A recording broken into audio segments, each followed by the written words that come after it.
സ്ഥലത്തുനിന്ന് കാലില് അടിച്ചുകൊണ്ടൊന്ന് മുറിവ് സംഭവിച്ചു. ഓക്കെ.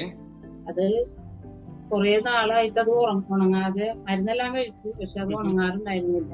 ഡോക്ടറെ അടുത്ത് കാണിച്ച്, സർജനെ കാണിച്ചു.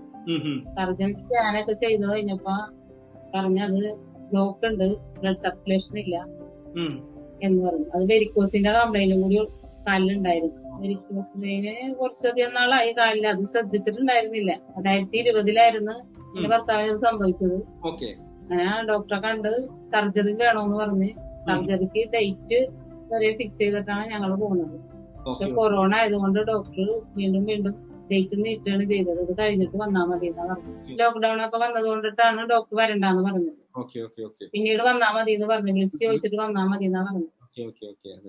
അങ്ങനെ ഇരിക്കുന്ന സമയത്താണ് എനിക്ക് ഒറ്റ ചോദ്യം കൂടെ മാഡം, ഈ വെരിക്കോസ് വെയിന്റെ പുറമെ വേറെ എന്തൊക്കെ അസുഖം ഉണ്ടായിരുന്നത്? ബിപിയുടെ കാര്യം മാഡം പറഞ്ഞു, പിന്നെന്താ അസുഖം ഉണ്ടായിരുന്നത്? വേറെ കൊളസ്ട്രോൾ ഉണ്ടായിരുന്നു. പേര് റിജില, എന്റെ കസിനും കൂടിയാണ്. അത് ഞാൻ പരിചയപ്പെട്ട് ഈ ഐപ്പൾസിനെ കുറിച്ച് പറഞ്ഞു. അപ്പൊ ഞാൻ എന്തായാലും അത് കൊടുത്തു നോക്കാന്ന് വിചാരിച്ചു, കഴിച്ചു നോക്കാന്ന് വിചാരിച്ച് വാങ്ങിച്ചതാണ്. ഐപ്പൾസ് ആണ് വാങ്ങിച്ചത് ഞാൻ. അത് വാങ്ങിച്ച് 1.5 ബോട്ടില് കൊടുത്തു.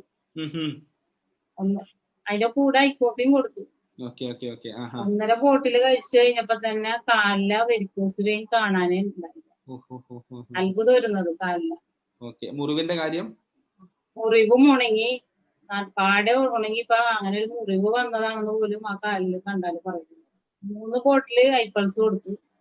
5ാമത്തെ ഐക്കോഫിയാണ് ഇപ്പൊ കൊടുത്തോണ്ടിരിക്കുന്നത്. ഇത് കൊളസ്ട്രോൾ ഇല്ല, കൊളസ്ട്രോളിന്റെ ഗുളിക കഴിക്കണ്ടെന്നാണ് ഡോക്ടർ പറഞ്ഞത്. ഐപ്പൾസ് ഉപയോഗിച്ചതിന്റെ പേരിൽ വളരെ ഹാപ്പിയാണ് അപ്പൊ? അതെ.